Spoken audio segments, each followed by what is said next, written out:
Hi everyone, welcome back to part 4 of our Kyoto vlog. We're starting again today in Nishiki Market in Kyoto. Yep, this is a continuation of our shopping spree where previously we bought a lot of stuff, and this time around we're going to buy even more stuff. But first, everything is connected through alleyways, so we're actually going to go explore the area. We did a lot of walking while we were going through Nishiki Market because it was just a long road of a lot of stalls. But as you can see over here, they're all connected together and then you can actually get lost in between. And because we kind of went back and forth between all the different stalls, we actually didn't realize that the sun was already setting out and we found this beautiful pink sunset outside as a result. So that was still a good find. And don't forget to look around you because you can see cool things like this pufferfish. So cute. And then sometimes you can see runners too, and cyclists. And don't forget to also check out cool stores that you might be interested in, like this kimono fabric store. Yeah, there's a wide variety of patterns, colors, everything for both male and female, so if you want to make your own, this is a good place. And we also checked out the giant crab, the military surplus store, and of course taking photos with the nice environment. Here in Kyoto is actually the first time that we went into a secondhand figure store and we found so many cool things that were very affordable, like these figures. And if you really like Pokemon stuff, there's a lot over here. Even when looking at the prices, it's actually much cheaper compared to the Pokemon Center. And so it's very tempting to buy a lot, but too bad we don't have enough luggage space for all of these.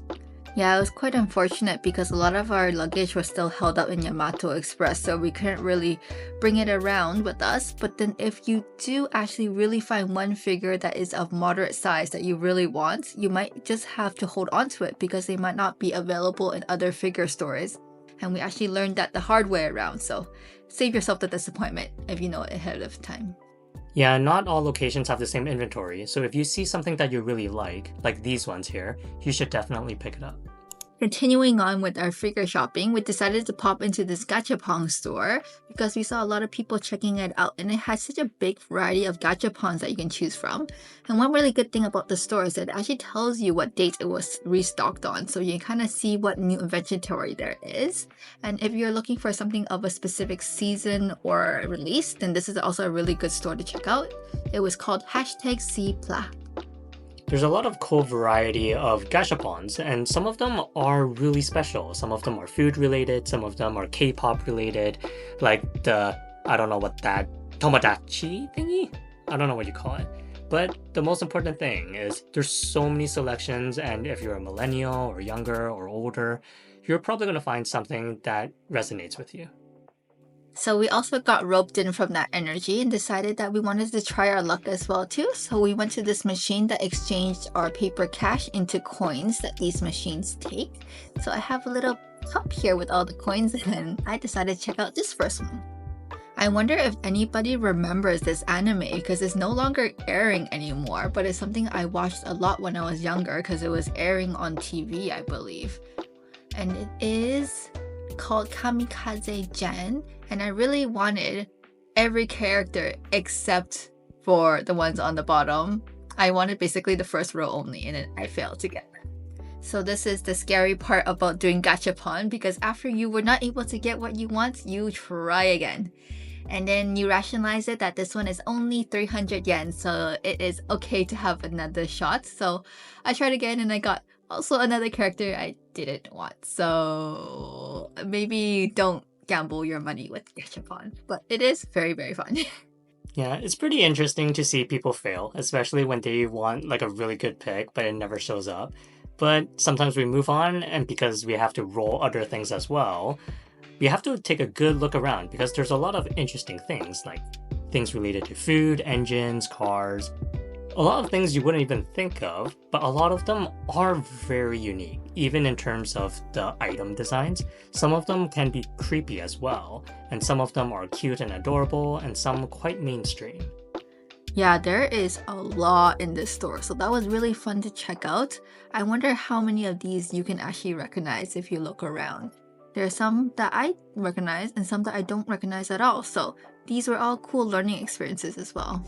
And keep in mind that these are actually the ones that we've identified, and it's not an extensive list of everything, because in reality, there must have been hundreds, I would imagine, of gachapons that you can select from. And this was a very exciting one because John is actually going, and this is an anime that we watched just prior to our trip called Yuru Camp. And if you haven't watched it, I highly recommend it. But it's such a heartwarming anime, and then seeing that they have a gachapon in this store made us so happy. And it's even better when you roll something that you wanted. And after winning, we got hungry, so we had to search around for something that's open relatively late at night. And one of the selections we ended up with was Kura Sushi. So this is one where if you're really into conveyor belt sushis, this is the place to go. Because look at that. That is the epitome of Japanese engineering. Conveyor belt sushi in Japan is always super reliable because then you get to always choose whatever you're craving for the day, be it random nigiris to sashimi to little maki rolls. Everything is possible here. So you can either choose the one that are going around in conveyor belts, or you can order on the tablet as well too. Yeah, I think we actually ordered more from the tablet than actually grabbing it off the conveyor belt itself. Mainly because when you order from a tablet, it always seems more made to order. And the best part about the tablet is that it has English. So it makes things really clear, and you get to play their own version of a Gachapon game. And they even have a special feature where if you're willing to pay more, then after 3 rounds, you're guaranteed a prize. And so what that means is when you're ordering various types of sushi, where some of them can range from $3 to $5, the most important thing is ordering by volume so that you can actually roll as much as possible. Hey, that's not part of it. I think you're supposed to order what you want to eat. Which is everything. Because the most important thing when you're going to a place like this is really being a glutton and enjoying it. Because they have a wide variety of everything. And because the portion sizes are relatively, they're not small, but they're snack sized in a way. So you're encouraged to try everything. And the more you order, the more you'll see really cool sushi plates fly across the screen like that, while contrasting it with the conveyor belt sushis that pass by very slowly. This may be an Asian thing, but if you are having something cold like sushi, you want to have something warm. So Kura Sushi is really nice because they have all you can drink matcha that you can have at this counter over here. So there's the powder that you can put into a cup, and then you just bring it over straight to the water dispenser that puts bright hot water, so you don't have to talk to any waiters, anybody to order water or any refills. Perfect for introverts. Yes, perfect for introverts. So this is something that we use quite a bit, and I did get cold from eating the sushi, so I thought it was perfect. Yeah, and here's the list of everything that we ordered, and even includes the pricing, and everything is so cheap. 2 of them just arrived, and what they are is indicated on your tablet as well. And here they are. Once you grab them, what we first notice is there's so much food and so little counter space. There's actually a reason why we have so little counter space. It's because on this night, I believe we were in a very busy weekend or Friday night or something like that in Kyoto. So there was a lot of people waiting for Kura Sushi. So there was 2 lines that we could have signed up for. One is for the table seats and one is for the separate counter seats over here. Yeah, and this is us giving everything a try. And oh man, it's really good. One thing about conveyor belt sushi is that it's generally considered as fast food type sushi, but for us, surprisingly, it's still pretty good. And this is where we're inserting our used dishes and using that to roll gachapons.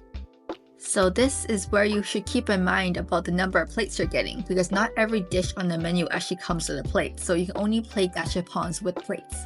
So here's us with our very first attempt. You get to watch a really cute animation, and here it goes. Whee! Oh no! Oh my gosh. Our first one resulted in a failure, unfortunately. Yeah, even though we didn't win, there was a really good item called chawan mushi, which is a Japanese steamed egg custard. It was so silky, so smooth, and 100% delicious. And keep in mind that even though it's called a custard, this is savory, equally very, very good. Hearing rose. This is herring. Some sort of like really weird European style thing. I'm trying it because it's supposed to taste god awful. So I'm gonna give it a try.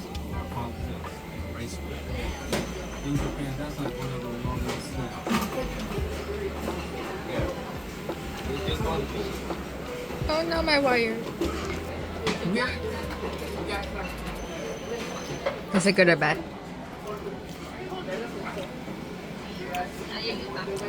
I was expecting something more European, but this really reminds me of non-spicy taco wasabi. What? That's so It's like weird. the same texture, so it's actually like really good. Oh, interesting. It's so weird. It also has like a little bit of other things as well, like seaweed and whatnot.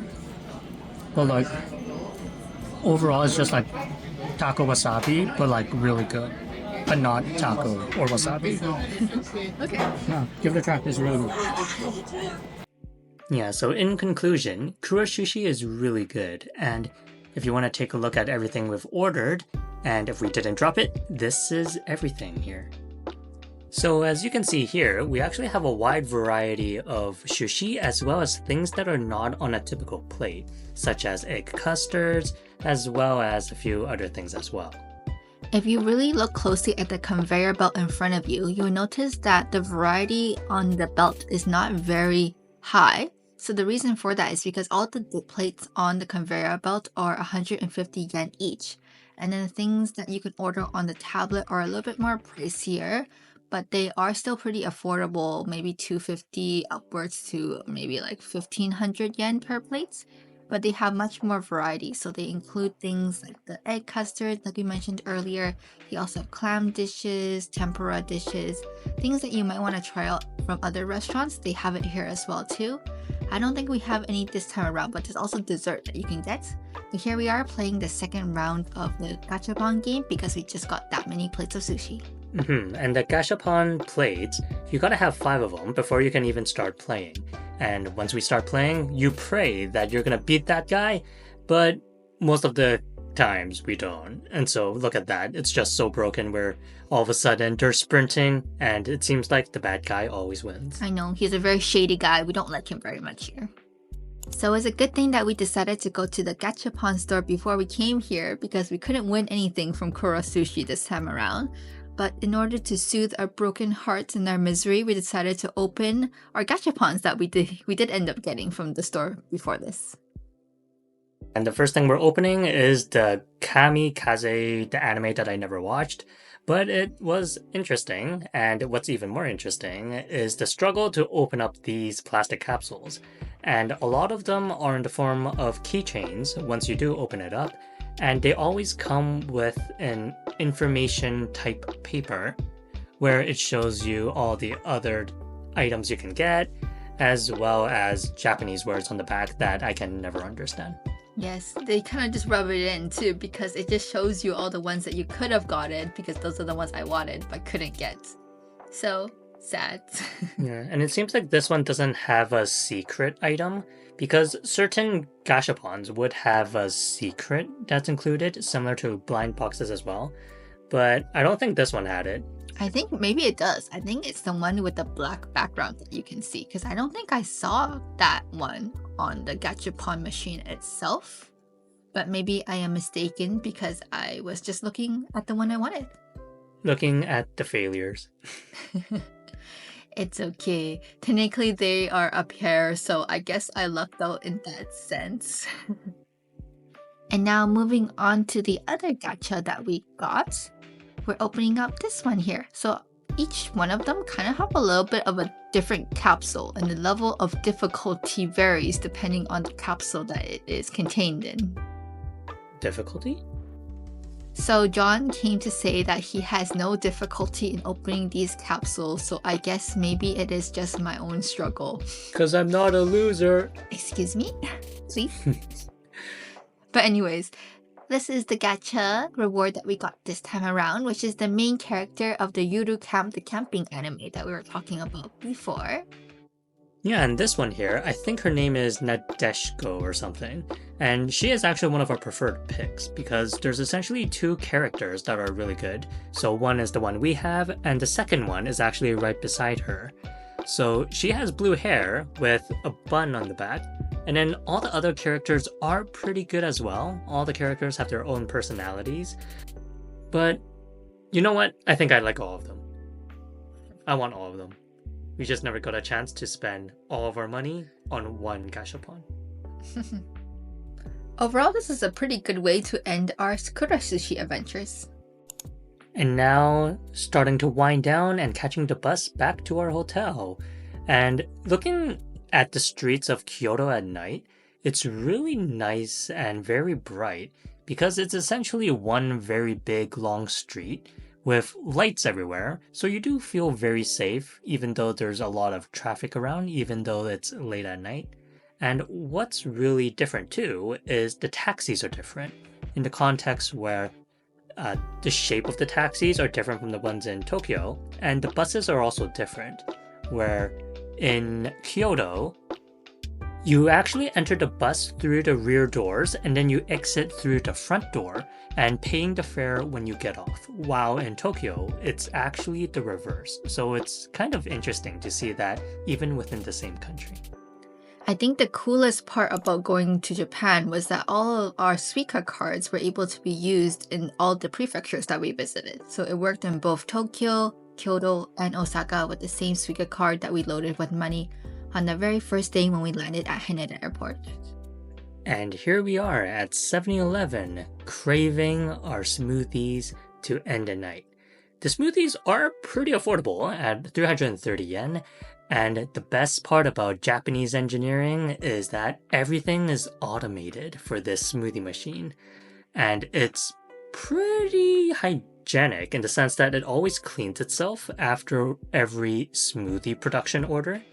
And now we're checking out the magazines. Yeah, this is one of my favorite things to do whenever we go to Japanese konbinis. I like to check what new magazines are released. And then sometimes these magazines include a little gift, so I like to see which one is the one I want to pick up for my ultimate souvenir to bring back home.